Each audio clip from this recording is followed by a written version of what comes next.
په پاکستان کې ګرفتاری شروع شوې. څوک چې هم مسافر دي نو هغه به هم ګرفتاریږي چې کله دوی پاکستان ته راشي. حالات مکمل طور باندې خراب دي ملګرو. ویډیو را سره مکمل وګورئ ښه نه، ځان پرې پوه کړئ.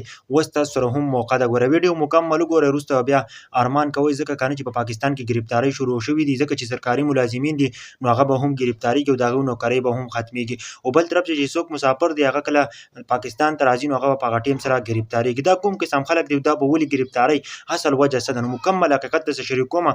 او کم کسانو چې دي نو هغه ایډیانې راوایستلې دي، د کوم کسان چې دي نو هغه څومره کسان مسافر دي، څومره کسان سرکاري ملازمین دي، دا ټول تعداد ښیم. ملګرو څنګه چې تاسو ته پته ده د پاکستان او د انډیا جنګونو چې چا هم چې دی نو په پاکستان په فوج پسې پروپیګنډې کړې دي، که چا هم په پاکستان فوج پسې خبرې کړې دي، په هغو پسې پروپیګنډې کړې دي، منفي پوسټونه یې کړي دي. تاسو ته پته ده که نه هغو په فوج پسې پوسټونه کړي دي، غلط پوسټونه یې پسې کړي دي، نه چې زموږ دا فوج خراب دی، نور څه یې ویلي دي. نو هغه چې دی نو مکمل طور باندې ولا ډیټیل راایستلی دی چې دا دې کسانو چې دی نو دا داسې پروپیګنډې کړي دي، ځکه چې هغوی د ایډیانو نه پوسټونه شوي دي د پاک فوج په باره کې. ملګرو دا څومره کسان دي، څومره مسافر دي، نو مکمل تعداد درڅخه شریکوم. ملګرو په دې کې چې دی نو له اولنی تعداد دی 1695 چې دا سرکاري ملازمین دي. هغه ملازمین چې څوک استادان دي، څوک په پولیسۍ کې دي، څوک په نورو شعبو کې دي چې هغه اوس اکټیو دي، هغه تنخواګانې اخلي او خپله نوکري کوي. نو دوی چې دی نو د نوکرونو فارغ کوي، ځکه چې دوی په پاکستان په فوج پسې چې دی نو پروپیګنډې کړي دي، ماینس پوسټونه یې کړي دي، نو دوی به چې دی نو مکمل طور باندې فارغ وي. ملګرو دویم چې دی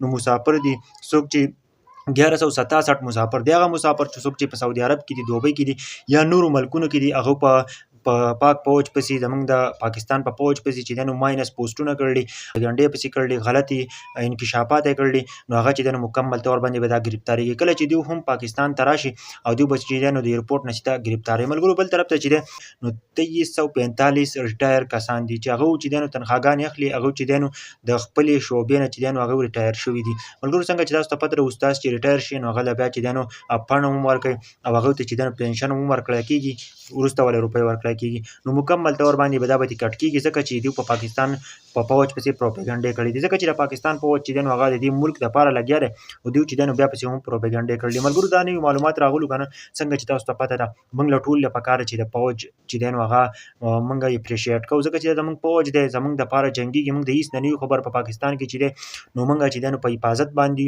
نو تاسو ټولو ته زه خواست کوم که چا هم داسې ویډیوګانې کړي یا داسې پوسټونه کړي، پکار ده چې داسې پوسټونه تاسو ډیلیټ کړئ، ځکه چې زموږ په فوج پسې دی هغه پسې دا پروپیګنډې نه وي پکار، ځکه که چېرته تاسو پسې وکړئ که نه نو اوس به تاسو ګرفتاري کې تاسو له به سزا هم درکړلی کېږي. نو تاسو ټول ته مسافرو ته هم خواست دی، خاص کر تاسو داسې چال مه کوئ د پاکستان په فوج پسې چا هم ماینس پوسټونه کړي نو هغه به مکمل طور باندې ګرفتاریږي. دا ویډیو ټول مسافرو ته ورسوئ چې څومره سرکاري ملازمین دي، زموږ هم حق جوړېږي چې موږ ورته دا خبره تاسو ته در ورسوو او چې کومه خبره اصل حقیقت